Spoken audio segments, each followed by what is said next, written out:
And the opportunity cost here we are looking at in between this disparity is 600,000, just because you take the first two routes and you buy in a lot more later because of your holding period. And this is many a times people don't see this. So next thing, when they talk about timing and intent, it's everything. We don't want to miss this part, because once we get the timing wrong by exiting even without the urban transformation milestone and whatnot, you basically not exiting at your optimum return and going through all this hassle, paying all those different tax here and there for nothing. All right.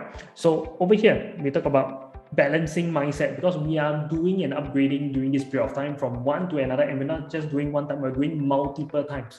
So on the previous masterclass, we also mentioned about sellers and buyers mindset. Should you actually be more seller centric or buyer centric when you are in a position to upgrade? Because you are also selling, you are also buying at the same time. So how do we consider that using that decision tree in that transition? If the next property will cost more, you have to be being a more buyers focused or buyer centric buyer in this entire process of upgrading. And the next property will cost less or the same, then you have to be seller focused, because the next buy will not be higher. What it means is that as it goes down to time, it's not time sensitive, so to speak. So you rather want to have more cash on hand by selling the higher price to allow you to make the next move. Okay. So if you do not have the immediate need to buy the next property as well, you should also be more seller focused than buyers focused. So only if you're upgrading, that's where you got to be more buyers focused. And then next, we talk about seller versus buyer centric. Have your whole plan ready, because only when you have that whole game plan ready, you know what to focus. And the focus here is your intent. Okay, so you're upgrading again, being more buyers focused is the way to go. So choose your own destiny here, the pathway to the Holy Grail. And we learned that this is the route from BTO HDB to a condo, to a lender, and a lender to condo, and even a landed condo plus a trust property. And this is if you are not that, executive that work 8 to 5 and then getting that so-called paycheck, a standard paycheck. And you basically, individual, maybe entrepreneur, business owner, when you sell your property from that BTO, you have $1 million or whatnot from that condo or whatnot to a lender. Okay, so that is where you can actually upgrade by this pathway. But if not, we then talk about that 2 condos and then to a lender. A quick recap. Okay, and over here, I just want to share with you how does it look like if you were to kick off your debt journey using different mode of property class. All right, so we're talking about a tail of 4 estate in year 2014, which is the timestamp that we are using for this illustration. So what is this 4 estate? The first one we are talking about, that BTO, is called Matilda H at Punggol. All right, so just MOP not too long ago, because it served its 8 years, 3 years to build, 5 years to MOP. All right. And then the next one, we talk about the Amore as well. In 2014 was first launched, and it served its 8 years MOP period as well. Okay, 3 years to build, 5 years MOP. And then we have Coco Palm that was also entered in 2014 as well, where people basically buy in there at Pasir Ris area, right next to the Pasir Ris MRT train station. And then we also have the end goal here. Everybody is trying to, from this different start point, they are all going to this landed property called Luxus Hill. Okay, so how does it look like from them? Because Luxus Hill is a product that was launched as early as 2009, and it spans all the way until even 2020. Okay, so this is a very, very huge so-called landed launches given this precinct. Okay. So we talk about the earlier the better. What it means is that new phases of Luxus Hill has also launched at progressively higher price. So if you were to go in a lot more later, you basically pay a lot more higher. That's what it means. And of course, people who bought within phase 1 to phase 5 has seen tremendous capital appreciation. All right, we'll share with you how much in terms of capital appreciation in the next few slides. All right. So in this instance, are we looking at opportunity, bonus, or cost? Because some people always say that by way of acquiring that BTO, you get the most proceed at the end of the day. Okay, no right, no wrong in terms of viewpoint, because this is based on different lens. All right, but I just want to share with you in real profit, in terms of gross profit, how does it look like? Okay, so before going to the gross profit, I talk about the left axis here. This is the purchase price that you'll be entering. The bottom axis, we are talking about the year of entry. If you go through this different year from 2009, 2010, 2011, 2012, 2017, 2018, and 2020. So why is there a gap between the dark blue and also the light blue? Because this shows different phases. The first phase of phase 1 to phase 7, it takes a horizon of 2009 all the way to year 1, which is a 3-year cycle to basically launch them. Okay, they launch them progressively. And the next one, which is phase 8 to 10, they take from 2017 to 2020, which is 3 years as well. So with this instance, we look at if you were to enter at this PSF for its unit sizes, we're using a comparison size of anything less than 2,000 square foot as an indicator here to give you a fair comparison. You enter in 2009 and you talk about someone who entered in year 2020, there is a huge disparity of almost 100%. Okay, so what it means is that if you enter in for maybe over here 1.79 million in 2009, right now in 2020 you see the property price go up to 3.3 million over that span of 10 to 11 years. And then next, we don't talk about that increment just between its phases from phase 1 to phase 7 is already 55%. All right, so the next so-called chunk was actually, or the next appreciation we see was actually when the phase 8 to phase 10 that happened, that brings up the next 30% or so. All right, so for Luxus here, 1615 square foot, which is what we are comparing here minimally. If you were to enter in 2018, the PSF will be 1722 PSF, the purchase price will be 2.78 million. But if you were to enter in 2022, you'll be buying around, or if not, close to 2001 PSF, and the buy price is 3.38 million. Okay, so what is the opportunity cost of bonus here? So if you were to look at that journey of that different asset class that you're gonna kick off your property owning journey, how does it look like, or buying journey?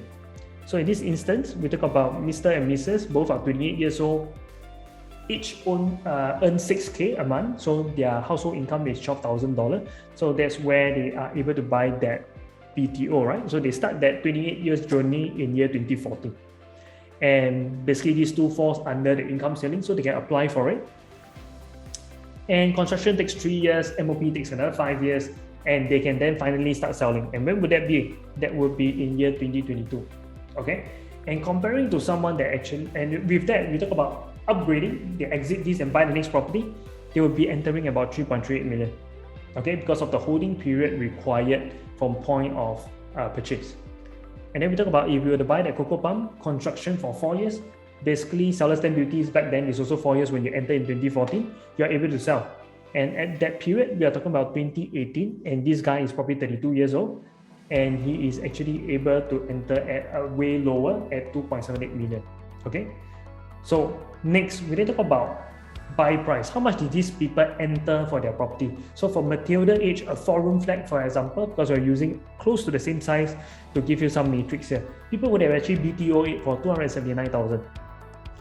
Okay, and average sale price that is caveated in HDB is about 528,000 for this unit type. And we see a gross profit of 249,000. Okay, and we then talk about the Amore. Buy price is about 719,000. And you probably sell it at about 984,000 years down the road. And the gross profit here is about 265,000. And you compare that to purchasing Luxus Hill at this point in time. The minimum combined income you need to have is 21,000 to afford at 3.38 million. And then the monthly installment minimally would be about close to $9,000. And because they are at 36 years old when they make this upgrade, they can only borrow 29 years loan tenure. Okay, but for the next one, we talk about Coco Palm, you buy at 904,000, and then averaging, people are selling about 1.15 million. Okay, in year 2014. And the gross profit here is about 246,000. In this context here, in terms of gross profit, yes, we are probably one of the slightly lower one. But because we are able to enter earlier at year 2018 at 2.78 million, the max loan tenure is actually up to 30 years, so you get 1 year more, and your monthly repayment is actually 7,000 plus, almost $2,000 cheaper than the Matilda Age BTO buyer, or if not the Amore EC buyer. And we look at the monthly combined income here, basically we just need 17K, the other one needs about 21K. Okay, so this is basically how it looks like in the journey if you were to start off differently, and what is the opportunity cost that we are looking at. So if you compare the gross profit here, basically not too far off in terms of profit, because a lot of people think that when you go through the HDB, you definitely get the most in terms of return of investment or equity, but not the most in terms of gross profit, because at the end of the day, we're still looking at that to upgrade for your next home. Okay, so one enter 4 years earlier, and two enters 4 years later. And the opportunity cost here we are looking at in between this disparity is 600,000, just because you take the first two route and you buy in a lot more later because of your holding period. And this is many a times people don't see this. This is something that many people don't talk about, because most of the investors today that are attending today's masterclass, they have already went through this journey, or if not halfway through this journey. Am I correct? Okay. So more often than not, this is more something that you can share with your so-called next generation, or if not your friends who have children, they are buying their first property, etc. This is something important, because BTO is always the route that they think about. But what if BTO is not the best route? Okay, because of that runway. So very importantly, we then need to know that the next best option is basically the private property to kick off this journey, so you can own that landed property in the shortest period of time. In fact, we are in real comparison here, we're talking about 4 years earlier. Okay, so next, the route ahead. How does it look like? Should we enter the landed property right now? And what has caused that landed property scene to go up crazily in today's market? So first thing first, what you need to know about the Holy Grail is that what created the hype in 2020 or 2021, so many buyers are entering landed properties. Is it normal, and how did that come about? So you learned the steps just now already. So I'm just going to share with you that between 2009 to 2013, we have 8 sets of cooling measures, and that's the time where in year 2013 itself, government introduced higher buyer stamp duty and also longer seller stamp duty holding period. So 4 years holding period and higher tax for additional multiple property ownership. So with that, this is the landed properties in terms of appreciation. The left axis here shows the PSF, the right axis shows the volume, number of homes transacted, and the bottom shows the timeline from 2012 to 2021.